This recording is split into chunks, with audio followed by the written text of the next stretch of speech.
வந்து நம்ம கடுகு நம்ம பருப்பு போட்டுக்கலாம்.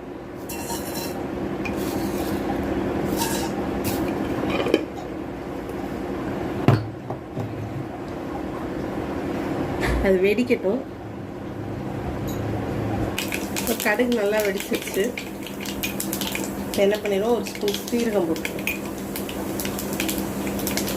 மேற்கலே அரைக்கலையும் போட்டோம், இருந்தாலும் இது அந்த எண்ணெயில் வறுத்து போடையில் நல்லாயிருக்கும். கருவேப்பிலை இருந்தால் நல்லா பொடியாக கட் பண்ணி போட்டுருங்க. இப்போ நான் நல்லா 3 பெரிய வெங்காயம் போடுறேன்.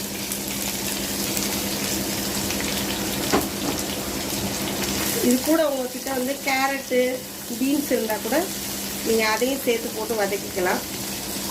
என்கிட்ட இப்போ காய்கறி இல்லாதனால நான் என்ன பண்ணிடுறேன், வெறும் வெங்காயமே நிறையவே போட்டுறேன். நல்லா 3 பெரிய வெங்காயம் போட்டுறேன். ஏற்கனவே நம்ம வந்து மாவில் வந்து உப்பு போட்டு அரைச்சிட்டோம்.